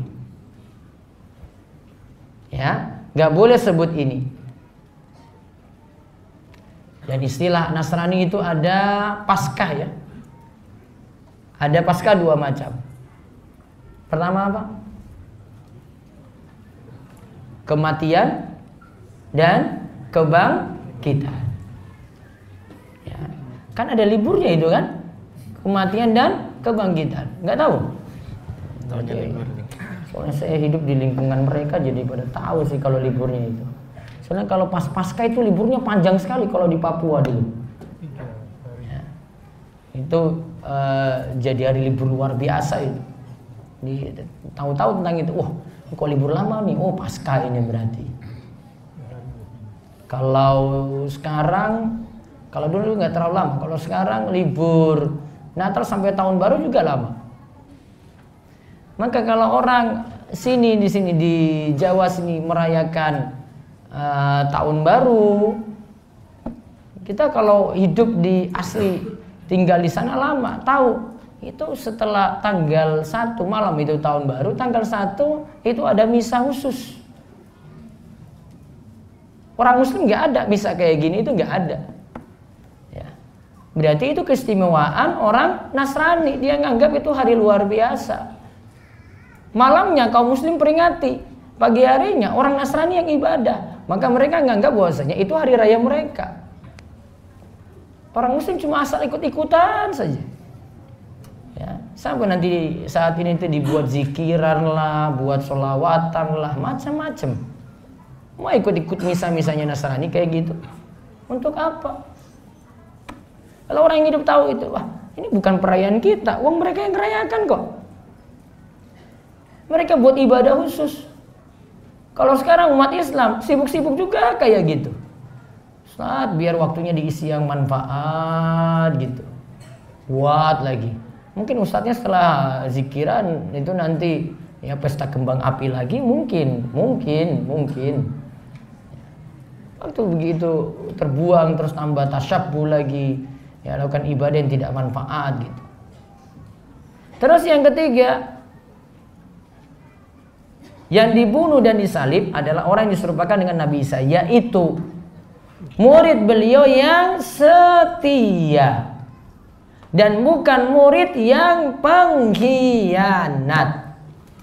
Biasanya tadi yang saya ingatkan ya, yang tersebar cerita itu adalah murid pengkhianat. Kalau yang tahu cerita-cerita kayak gini dia tahu itu. Oh, Itu murid pengkhianat itu. Bukan, ini bukan murid pengkhianat. Sebagaimana riwayat dari Ibnu Katsir ini. Terus yang keempat, murid-murid Isa terpecah jadi 3 golongan. Ada golongan yang meyakini Isa adalah hamba dan utusan Allah, yaitu siapa tadi? Kaum muslimin. Ada yang meyakini bahwa Isa adalah Allah dan ada yang meyakini Isa adalah anak Tuhan. Nah sekarang setelah kita lihat tadi, berarti kesimpulannya Nabi Isa belum tiada, Nabi Isa diangkat ke langit. Al-Quran nantinya membicarakan tentang turunnya Nabi Isa di akhir zaman. Jadi Nabi Isa akan turun di akhir zaman. Di antara dalil yang membicarakan hal ini, di antaranya ayat pertama Az-Zukhruf ayat 61. Wa innahu la ilmu lis-saa'ah, dan sesungguhnya Isa itu benar-benar memberikan pengetahuan tentang hari kiamat. Di antara maksud ayat ini adalah Isa akan turun di akhir zaman. Lihat lagi ayat kedua di halaman ke-10. Wa inna min ahlil kitabi illa la yu'minanna bihi qabla mautihi wa yawmal qiyamati yakunu alaihim syahida. Tidak ada seorang pun dari ahli kitab kecuali akan beriman kepadanya Isa sebelum kematiannya. Dan di hari kiamat nanti Isa itu akan menjadi saksi terhadap mereka. Tentang tafsiran ayat ini adalah sebelum kematiannya, yaitu sebelum kematian Isa. Isa belum mati. Nabi Isa masih diangkat ke langit. Waktu matinya nanti ada setelah membunuh Dajjal nanti di akhir zaman. Terus lihat lagi. Itu ada 2 tafsiran situ ya, saya tidak baca lengkap. Lihat lagi ayat ketiga, surat Muhammad ayat keempat. Ya, surat Muhammad ayat keempat. Itu ada penjelasan lagi tentang ayat tersebut. Adapun hadis, kalau hadis ini membicarakannya jelas. Lihat di halaman 14. Ibnu Katsir itu menjelaskan hadis-hadis yang membicarakan turunnya Isa adalah hadis mutawatir dari Rasulullah Sallallahu Alaihi Wasallam. Sahabat yang membicarakannya adalah Abu Hurairah, Ibnu Mas'ud, Utsman bin Abil As, Abu Umamah, An-Nawas bin Sam'an. Bisa dibaca An-Nawas bin Sam'an, bisa dibaca An-Nawas bin Sim'an. Pak Abdullah bin Amr bin Al-As, kemudian Mujammi bin Jariyah, Abu Sariha, dan Hudzaifah bin Usaid. Ini dikatakan oleh Ibnu Katsir dalam kitabnya Tafsir Al-Quran Al-Azim. Di antara hadisnya berbunyi seperti ini dari Abu Hurairah. Demi jiwaku yang berada di tangannya. Lihat di halaman 15 bagian atas. Sebentar lagi Isa bin Maryam akan turun di tengah-tengah kalian sebagai hakim yang adil. Beliau akan menghancurkan salib. Lihat ya misinya ya. 1, menghancurkan salib. Beliau akan membunuh babi. Berarti yang kedua membunuh babi. Kemudian beliau akan menghapus jizyah. Berarti tugas yang ketiga adalah menghapus jizyah atau upeti. Lalu yang keempat, harta semakin banyak dan semakin berkah sampai seorang tidak ada yang menerima harta itu lagi sebagai sedekah, dan sujud seseorang lebih disukai daripada dunia dan seisinya. Dan ini sifat yang sama seperti munculnya Imam Mahdi. Karena ketika Imam Mahdi juga muncul, Imam Mahdi itu datang kemakmuran. Tadi disebut di sini sulit cari orang untuk diserai sedekah. Kemakmuran itu datang. Kemiskinan berarti sudah tidak ada lagi nanti di akhir zaman. Dan ingat ya, kalau muncul tanda seperti ini berarti ada proses dulu. Sekarang gimana orang-orang kita, orang Indonesia gimana? Masih ada utang nggak? Masih ada utang nggak? Banyak. Katanya Imam Mahdi muncul 2020. Utang saja masih ada. Mana belum datang kemakmuran dong? Gampang banget itu bantahnya. Imam Mahdi datang, muncul nanti, datang kemakmuran. Ini 2020 besok.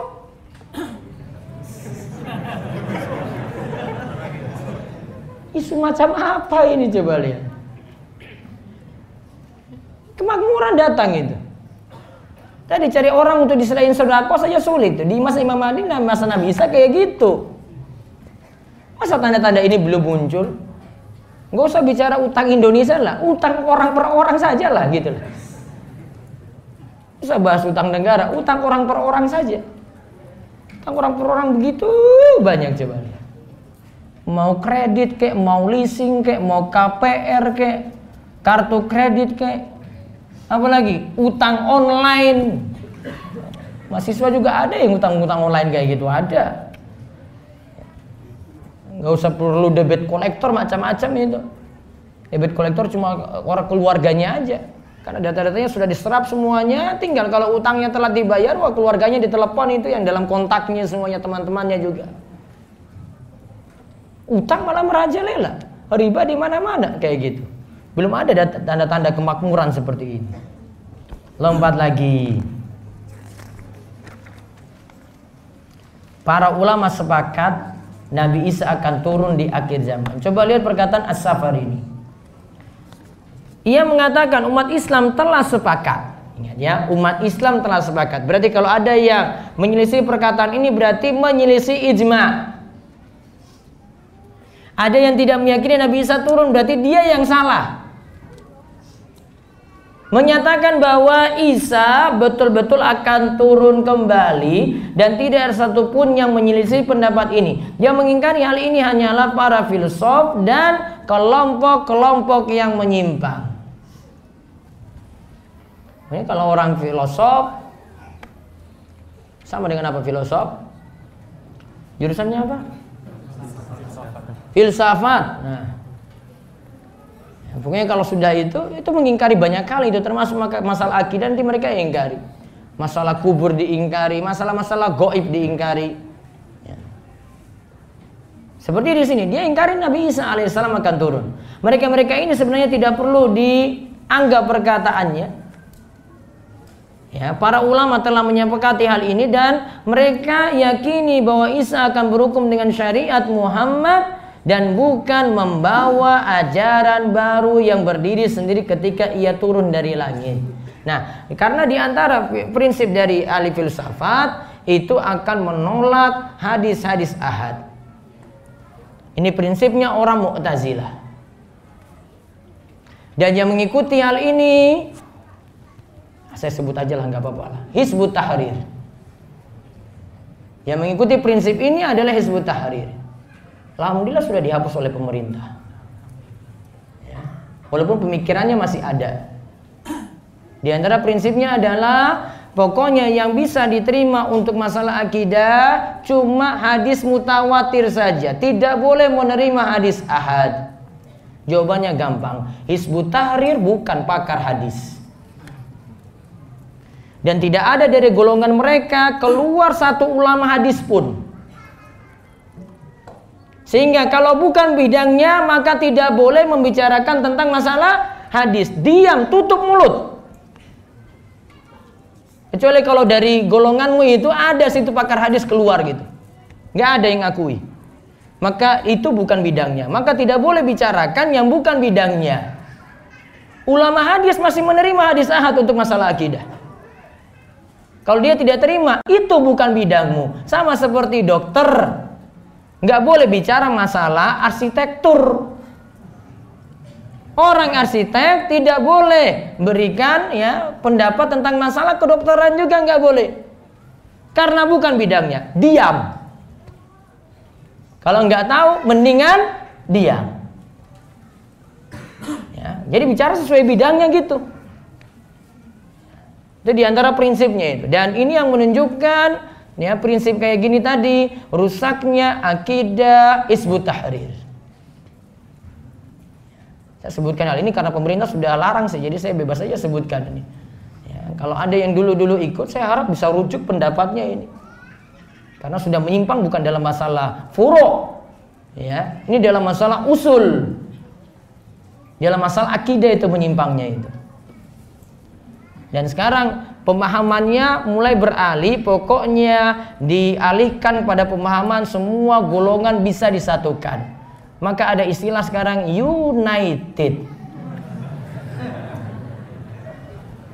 Ya, itu mau dialihkan ke situ. Karena sudah dilarang yang ini, maka dialihkan ke apa? United tadi. Terus paham kayak begitu. Maka kalau ada foto saya di situ, saya nggak pernah setuju dengan itu.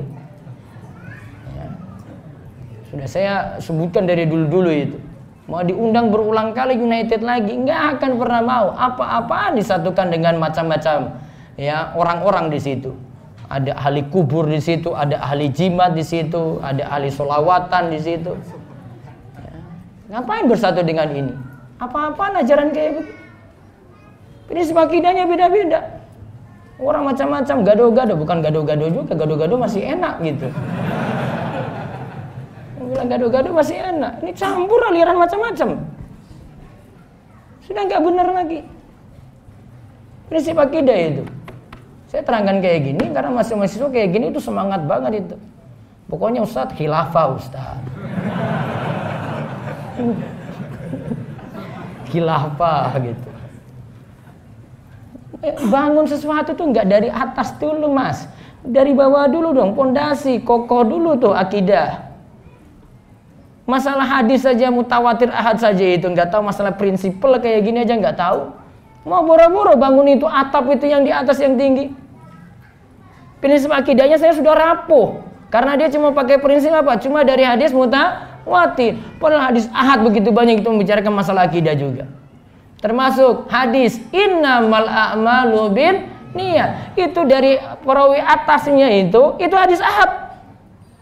Yang mendengar ini cuma sahabat Umar bin Khattab saja, turun ke bawah. Ahad itu. Dia nolak hadis dasar ini dalam masalah akidah ini. Hadis pokok dalam masalah akidah itu Pak Bu. Itu masalah dasar, masalah prinsip itu, prinsipal.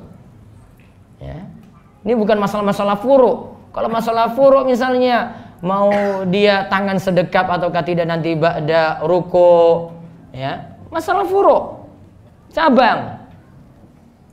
Mau turun nutup dulu apakah? Tangan dulu, furu. Mau ketika tahiyat akhir itu kaki keluar ataukah tidak? Furu. Ya, iftirosh tawaruk, furu. Ada masalah prinsipal. Prinsipal ini yang dipegang. Prinsipal ini nggak bisa diselisih, nggak bisa. Maka kalau misalnya tadi As-Safari ini katakan ijma, kesepakatan ulama harus meyakini Nabi Isa alaihissalam. Oh berarti semua sepakat. Nabi Isa alaihissalam turun nanti di akhir zaman. Semua sepakat, semua mazhab berarti. Kalau ada yang menyelisih hal ini dengan mengatakan itu hadisnya ahad saja, oh dia yang salah. Karena dia sudah menyelisih prinsipal di sini. Nah terus lihat di halaman 17 ciri-ciri Nabi Isa alaihissalam. Ra'aitu Isa wa Musa wa Ibrahim fa imma Isa fa ahmaru ja'dun aridu sadri wa amma Musa fa adamu jasimun sabtun ka'annahu min rijali zut. Saat aku diisrakan, aku melihat Isa dan Musa serta Ibrahim alaihissalam. Adapun Isa, dia adalah laki-laki yang kulitnya kemerahan, tegap, dan dadanya itu bidang. Dada bidang itu gimana itu? Hah? Six pack? Enggak dibilang six pack kok di sini.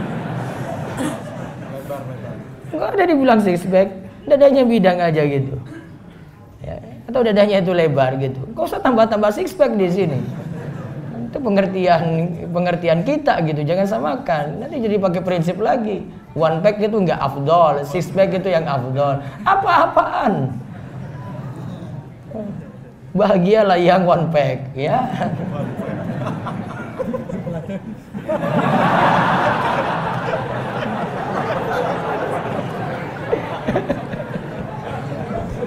Mau ngomong nggak tekan. Sedangkan Musa adalah orang yang kurus. Coba lihat tuh, kurus. Keutamaan orang kurus berarti ya. Kurus tinggi. Seperti kebanyakan laki-laki dari Sudan atau Afrika. Ya, ini lagi menyebutkan ciri-ciri, tidak menyebutkan keutamaan di sini. Jadi jangan kamu bawa hadis ini, wah ini hadis keutamaan ya, badan bidang ini six pack ini, makanya kamu harus rajin nge-gym lah. Enggak usah. Apa adanya aja, qanaah lah, nerimo aja lah apa keadaannya gitu. Ya. Enggak usah terlalu ini bangga dengan badan ini, badan itu. Ya. Terus dari Abu Hurairah juga ia berkata, ciri lagi dari Nabi Isa. Tidak ada nabi yang hidup antara masaku. Masanya siapa? Nabi Muhammad dan Isa. Berarti Nabi Isa itu yang terakhir. Dan itu nabi terakhir dari Bani Israel. Ya kan? Baru setelah itu datang nabi kita Muhammad sallallahu alaihi wasallam. Sungguh kelak ia akan turun. Jika kalian melihatnya maka kenalilah ia adalah laki-laki yang sedang tidak tinggi dan tidak terlalu pendek. Kulitnya merah keputih-putihan. Beliau memakai di antara dua kain berwarna sedikit kuning. Terus seakan rambut kepala beliau menetes meski tidak basah. Tadi sebutkan juga ketika sebelum Nabi Isa itu ditangkap tadi itu. Nah, disebut juga ada sesuatu yang menetes itu seperti air. Beliau akan merangi manusia hingga mereka masuk ke dalam Islam. Beliau akan menghancurkan salib, membunuh babi, dan menghapus jizyah. Pada masa beliau Allah akan membinasakan semua agama selain Islam. Isa akan membunuh Dajjal. Dan beliau akan tinggal di muka bumi selama 40 tahun. Nah, setelah membunuh Dajjal tadi seperti kata Imam Suyuti ya, Nabi Isa akan hidup selama 40 tahun. Setelah itu ia meninggal dan kaum muslimin mensolatinya. Berarti sekarang belum meninggal. Nanti hidup 40 tahun, setelah itu meninggal dunia, baru disolatkan oleh kaum muslimin. Ada lagi ciri-cirinya. Ditampakkan kepadaku para nabi. Ternyata Musa adalah salah satu jenis laki-laki seperti laki-laki dari Bani Syanu'ah. Aku melihat Isa bin Maryam. Ternyata beliau mirip dengan orang yang telah aku lihat. Memiliki kemiripan dengannya, yaitu Urwa bin Mas'ud. Aku pun melihat Ibrahim, ternyata dia mirip dengan orang yang aku lihat mirip dengannya, yaitu sahabat kalian, maksudnya beliau sendiri, yaitu Nabi Muhammad. Dan aku melihat Jibril, ternyata dia mirip dengan orang yang pernah aku melihat kemiripan dengannya, yaitu Dihya. Dalam riwayat Ibnu Rum disebut Dihya bin Khalifah. Nah, itu diantara ciri-cirinya. Berarti kita simpulkan, Nabi Isa tingginya gimana tadi? Sedang. Dadanya gimana tadi? Bidang. Kulitnya warna apa tadi? Kemerahan. Badannya tegap. Kurus. Kalau Nabi Musa kurus. Kalau Nabi Isa ini tadi kan dadanya bidang. Terus apa misinya ketika nanti turun ke muka bumi? Apa tadi? Menghancurkan salib, membunuh babi, menghapus jizyah. Ya, menghapus jizyah. Kemudian mirip dengan sahabat Dihya bin Khalifah. Hidup berapa lama nanti setelah bunuh Dajjal? 40 tahun. Nanti akan meninggal, kemudian disolatkan oleh kaum muslimin. Nabi Isa turun di saat kaum muslimin sholat subuh, lalu akan memerangi Dajjal. Lihat halaman 19, lihat dalilnya. Imam mereka adalah seorang laki-laki yang soleh. Ketika pemimpin mereka hendak maju ke depan untuk mengimami dalam sholat subuh, ya sholat subuh ya, ingat ya, tiba-tiba turunlah Isa bin Maryam. Berarti Isa turun pada sholat subuh.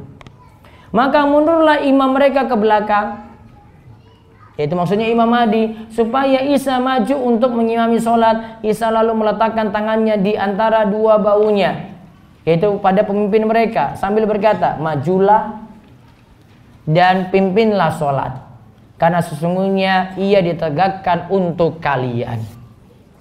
Akhirnya pemimpin mereka pun mengimami mereka sholat, dan ketika sholat telah usai, Isa berkata, bukalah pintu. Menunjukkan Isa jadi makmum di belakang imam kaum muslimin. Isa jadi apa? Makmum, bukan jadi imam. Karena ketika dipersilahkan malah suruh imamnya itu untuk maju. Juga dijelaskan, dan ketika mereka sedang mempersiapkan peperangan dan sedang merapikan barisan, tiba-tiba datanglah waktu sholat dan turunlah Nabi Isa bin Maryam, lalu ia mengimami mereka. Juga dalam hadis dikatakan akan senantiasa ada segolongan dari umatku yang berperang memperjuangkan kebenaran dan meraih kemenangan hingga hari kiamat. Nabi SAW pun mengatakan, kemudian Isa bin Maryam turun ke muka bumi. Lalu pemimpin mereka tadi mengatakan pada Isa, jadilah imam sholat bersama kami. Nabi Isa jawab, tidak. Sesungguhnya di antara kalian sudah ada yang menjadi pemimpin bagi yang lain. Allah betul-betul telah memuliakan umat ini. Jawab Nabi Isa, itu memuliakan Nabi Muhammad sallallahu alaihi wasallam. Nah, kalau dari penjelasan tadi, kesimpulan berarti untuk halaman 21, Nabi Isa tidak membawa syariat baru. Bukan turun cari pengikut lagi yang ikut Nabi Isa. Namun Nabi Isa itu jadi pengikut Nabi kita Muhammad sallallahu alaihi wasallam. Maka dikatakan dalam hadis di halaman 21, bagaimana keadaan kalian apabila Isa putra Maryam itu turun pada kalian dan menjadi pemimpin kalian? Lalu aku berkata pada Ibnu Abu Dhi'b bahwa Al-Auza'i telah menceritakan kepada kami dari Az-Zuhri, dari Nafi', dari Abu Hurairah, pemimpin kalian adalah dari kalian.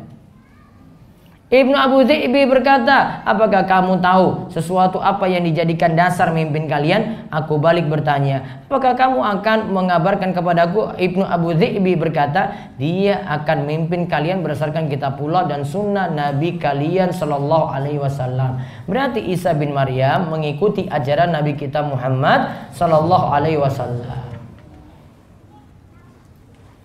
Lalu ada sanggahan bagi segolongan orang yang tidak mengakui turunnya Nabi Isa. Ya, kesimpulannya tadi sudah ya. Lihat halaman 22, Al-Qadi mengatakan sebagian Mu'tazilah. Ini tadi yang saya bilang, mengandalkan logika, menolak masalah akidah dengan hadis ahad saja. Ya, harus dengan hadis mutawatir. Nah, itu prinsip Mu'tazilah. Juga dari Jahmiyah dan yang sepaham dengan mereka mengingkari turunnya Nabi Isa. Dalil-dalil sudah membantah keyakinan kayak begini. Bahkan tadi kata As-Safari ini ijma, kata sepakat para ulama. Terus lihat lagi tempat turunnya Nabi Isa dari An-Nawas bin Sam'an. Tadi yang seperti saya sebut bisa dibaca juga dari Nawas bin Sim'an. Berkata, pada suatu pagi Rasulullah Shallallahu Alaihi Wasallam menyebut Dajjal. Beliau melirikkan suara dan mengeraskannya hingga kami mengira berada di sekelompok pohon kurma. Saat Dajjal seperti itu, tiba-tiba Isa putra Maryam turun di sebelah timur Damaskus. Damaskus di mana? Suriah. Di Menara Putih. Dengan menggunakan dua baju yang dicelup wars dan za'faran. Seraya meletakkan kedua tangannya di atas sayap dua malaikat. Bila ia menundukkan kepala, air pun menetes. Bila ia mengangkat kepala, air pun bercucuran seperti mutiara. Tidaklah orang kafir mencium bau dirinya, melainkan ia akan mati. Sungguh, bau nafasnya sejauh mata memandang. Isa mencari Dajjal hingga menemuinya di pintu Lud. Lalu membunuh Dajjal. Setelah itu Isa bin Maryam mendatangi suatu kaum yang dijaga oleh Allah dari Dajjal. Ia mengusap wajah-wajah mereka dan menceritakan tingkatan-tingkatan mereka di surga. Berarti kesimpulannya Nabi Isa turun di mana? Di Damaskus. Di menara apa tadi? Menara Putih. Maka jangan ada yang klaim turun di Indonesia. Awas kalau klaim kayak begini. Nggak pakai dalil, ngawur. Lalu berapa lama Nabi Isa alaihissalam tinggal di muka bumi? Tadi disebutkan berapa? 40. Nah, namun sini ada beda pendapat di antara para ulama. Karena riwayat yang lain katakan 7 tahun. Coba lihat kesimpulannya. Dari sini. Halaman 27 saya simpulkan. Ada dari kitab Asyrah As-Sa'ah. riwayat yang menyatakan bahwa setelah Isa turun ia akan tinggal di muka bumi 40 tahun. Karena riwayat ini lebih banyak, sebagaimana disyaratkan tadi oleh As-Safari ini. Namun boleh jadi 40 tahun seakan-akan dirasakan begitu cepat seperti 7 tahun. Jadi riwayat yang banyak sebutkan Isa nanti turun bertahan selama 40 tahun. Kemudian misi Isa bin Maryam lainnya adalah memusnahkan Ya'juj dan Ma'juj. Kesimpulan misi Nabi Isa di sini dijelaskan di halaman 291, membunuh Dajjal. 2. Menghancurkan salib-salib. 3. Membunuh babi. 4. Menghapuskan jizyah atau upeti. 5. Menghancurkan agama selain Islam dan yang tersisa di muka bumi hanyalah Islam. 6. Memusnahkan Ya'juj dan Ma'juj. 7. Menjadi imam dan hakim yang adil dengan menegakkan syariat Nabi Muhammad sallallahu alaihi wasallam. 5. Hikmah turunnya Nabi Isa di akhir zaman. Kok di akhir zaman? Kenapa enggak sebelum-sebelumnya? Kok menjelang hari kiamat? Nah, di sini ada hikmahnya. 1. Sebagai bantahan kepada orang Yahudi yang mengklaim bahwa mereka telah membunuh Nabi Isa.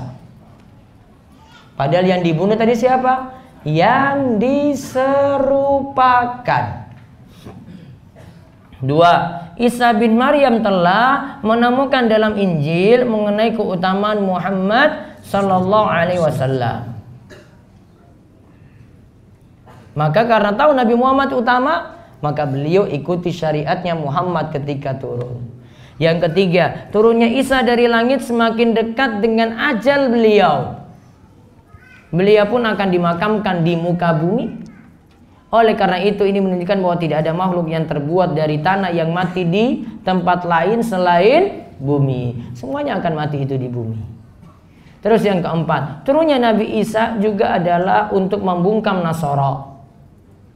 Sungguh Allah akan membinasakan berbagai agama di masa Isa turun kecuali satu agama saja, yaitu Islam. Maka Isa akan menghancurkan salib-salib, membunuh babi, menghapus jizyah, sehingga cuma ada satu pilihan, yaitu masuk Islam saja. Kemudian yang kelima, Nabi Shallallahu Alaihi Wasallam pernah bersabda, tadi sudah disebut ya, aku orang yang paling dekat dengan Isa di dunia dan di akhirat, dan para nabi adalah bersaudara, dan dengan ayah mereka satu dan ibu berbeda, sedangkan agama mereka itu satu. Kemudian Rasulullah Shallallahu Alaihi Wasallam adalah yang terspesial dan yang paling dekat dengan beliau. Isa bin Maryam sendiri telah memberi kabar gembira bahwa Rasulullah SAW akan datang setelah beliau. Beliau pun mengajak umatnya untuk membenarkan dan beriman terhadap hal itu. Sebagaimana Allah berfirman dalam surat As-Saff ayat ke-6. Wa iz qala Isa ibnu Maryam ya bani Israil inni Rasulullah ilaikum musaddiqan lima baina yadayya minat Taurati wa mubasysyiran bi rasuli ya'ti min ba'di ismuhu Ahmad. Isa kabarkan di sini nanti akan datang setelah kalian seorang nabi namanya Ahmad. Wallahu a'lam bissawab. Selesai tentang turunnya Nabi Isa alaihi salam. Dan nanti insyaallah akan berlanjut tentang Dajjal, Ya'juj dan Ma'juj seterusnya. Demikian, silakan untuk agenda selanjutnya. Taib, ikhwafillah, teman-teman semua yang mencintai Allah dan semoga pula dicintai oleh Allah Subhanahu wa taala. Masih semangat ya? Masih ada harapan dapat sepeda insyaallah ya. Sebelum kita bagi-bagi door prize lagi, kita akan membacakan pertanyaan yang sudah masuk. Ada banyak sekali. Ini akan kami pilih beberapa saja dan insyaallah akan dijawab oleh Al-Ustadz Muhammad Abdul Tuasikal hafizahullah ta'ala. Pertanyaan yang pertama. Bismillah, Afwan Ustadz ingin bertanya.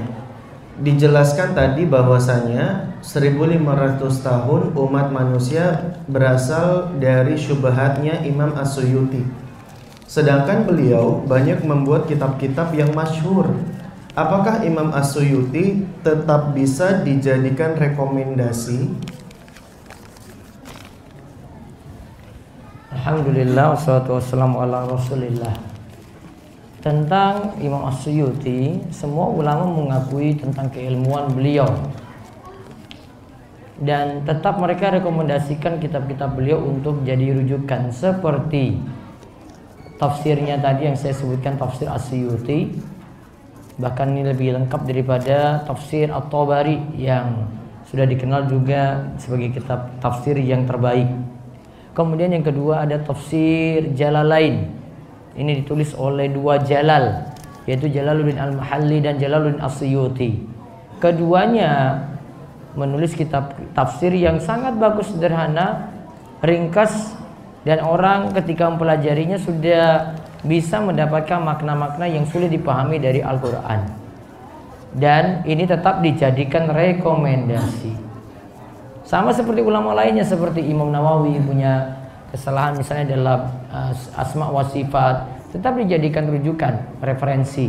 Begitu juga dengan ulama-ulama lainnya yang semisal dengan itu. Maka apakah dijadikan referensi ataukah tidak, ini dilihat dari sisi keilmuan. Kalau keilmuannya itu banyak ngawurnya dibandingkan dengan banyak benarnya, maka ditinggalkan dong.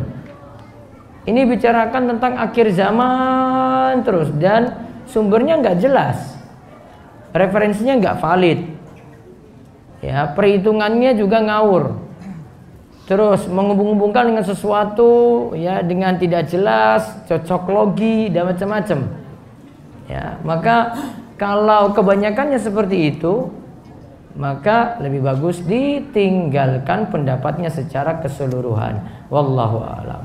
Lanjut lagi. Assalamualaikum Ustaz.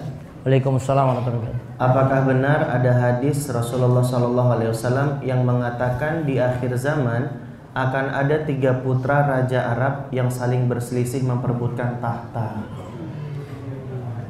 Pertama, prediksi seperti ini seperti paranormal, dukun. Ustadz nggak boleh ngomong kayak begitu. Yang kedua, dalil belum jelas juga nih. Jangan main tunjuk orang. Jangan katakan ini Raja Salman, setelah itu nanti akan muncul 3 pangeran kemudian berselisih. Apa memang hadis membicarakan seperti itu? Harus dibuktikan juga. Kalau mau tentukan juga spesifik kayak begini nih, hadisnya juga harus sebutkan dong. Ini nanti ada nanti seorang raja namanya Salman, setelah itu punya 3 pangeran ya nanti berselisih. Kalau tidak tentukan kayak gini, maka kita tidak boleh mengklaim atau menyatakan langsung kalau ini adalah Raja Salman, pangerannya adalah 3 pangeran setelah itu dari putra-putra Raja Salman. Tidak benar seperti itu. Wallahu a'lam. Pertanyaan berikutnya Ustadz, saya ingin bertanya Ustadz, saya pernah dengar waktu kecil kalau yang diserupakan dengan Nabi Isa alaihissalam itu Yudas Iskariot. Dan saya baru tahu kalau hal itu salah setelah kajian ini. Lalu dari mana riwayat mengenai Yudas Iskariot? Saya takutkan itu berita Israiliyat, yaitu kisah dari orang Nasrani kemudian dijadikan cerita untuk kaum muslimin. Akhirnya kita meyakini seperti itu. Namun saya masih yakin tentang apa yang dibawakan oleh Ibnu Katsir tadi, yang disalib itu murid yang paling setia, bukan murid yang berkhianat.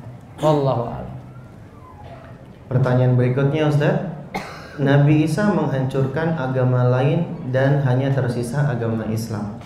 Bagaimana penjelasan pada saat kiamat hanya tersisa orang-orang yang buruk agamanya? Itu akan terjadi, tadi sudah disinggung, setelah angin bertiup, ya, maka yang masih punya iman kecil saja itu akan mati. Dan manusia akan hidup setelah itu, kata Imam As-Suyuti tadi, walaupun nanti harus dicek juga riwayatnya, akan hidup selama 100 tahun. Maka hubungannya dengan cerita ini tadi apa?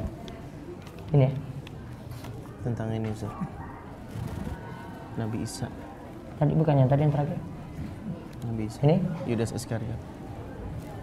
Bukan yang terakhir. Yang ini, yang lantas Nabi Isa menghancurkan agama lain dan hanya tersisa agama Islam saja. Iya, setelah itu nanti akan berembus angin, lantas yang tersisa cuma orang-orang yang rusak saja. Jadi peristiwanya nanti ada urutannya macam-macam. Bisa jadi kita katakan Nabi Isa muncul dulu, turun dulu, baru kemudian angin berhembus dan tersisa makhluk-makhluk yang jelek saja di muka bumi. Wallahu a'lam. Pertanyaan berikutnya Ustaz, di halaman 23 disebutkan setelah itu Isa bin Maryam mendatangi suatu kaum yang dijaga oleh Allah dari Dajjal. Pertanyaan si penanya adalah siapakah kaum yang dimaksud pada halaman 23? Wallahu a'lam. Saya belum telusuri lagi tentang kaum tersebut yang selamat dari Dajjal. Yang jelas Dajjal fitnahnya luar biasa. Yang bisa selamat dari fitnah Dajjal itu kalau orang memiliki iman yang kuat. Yang imannya lemah, tidak punya tauhid yang kuat, akidahnya nggak kuat, akan jadi pengikut Dajjal nantinya. Wallahu a'lam. Apalagi Yahudi dan yang kebanyakan jadi pengikut Dajjal adalah para wanita. Ya, terus. Apakah ada penjelasan mengapa babi yang dibunuh di antara hewan yang ada di bumi? Menunjukkan babi itu hewan yang jelek, sekaligus menunjukkan najisnya, sekaligus menunjukkan haramnya. Kalau tidak akan dihancurkan seperti itu. Terus Mungkin ini pertanyaan yang terakhir Ustaz. Saya pernah mendengar dan menonton YouTube bahwa Imam Mahdi adalah orang yang tidak soleh atau bandel, lalu berubah dalam semalam. Apakah hadis ini benar Ustaz? wallahu a'lam. Karena itu butuh dalil. Yang kemarin kita bahas tentang Imam Mahdi, kita belum temukan tentang dalil semacam ini. Cuma disebutkan Imam Mahdi itu dari keturunan Nabi kita Muhammad Sallallahu Alaihi Wasallam. Namanya Muhammad, bapaknya adalah Abdullah. Demikian yang kita bahas. Masih belum rampung. Masih ada hadiah sepeda dan kulkas dan lain-lain yang ingin diselesaikan segera mungkin. Bisa berapa hadiah? Apanya? Oh, kulkasnya besok. Kulkasnya besok. Malam ini apa sepeda? Sepeda mesin cuci.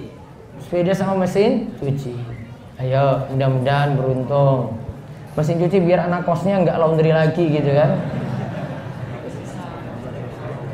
Ya, demikianlah ikhwah sekalian kajian di sesi yang kedua. Kami harapkan untuk tidak meninggalkan masjid terlebih dahulu karena masih ada pembagian hadiah. Semoga antum di antara yang beruntung mendapatkannya. Tapi kami akhiri dulu sesi yang kedua sekaligus tanya jawab ini dengan sebuah pantun. Hidup kesepian tanpa kekasih, cukup sekian dan terima kasih.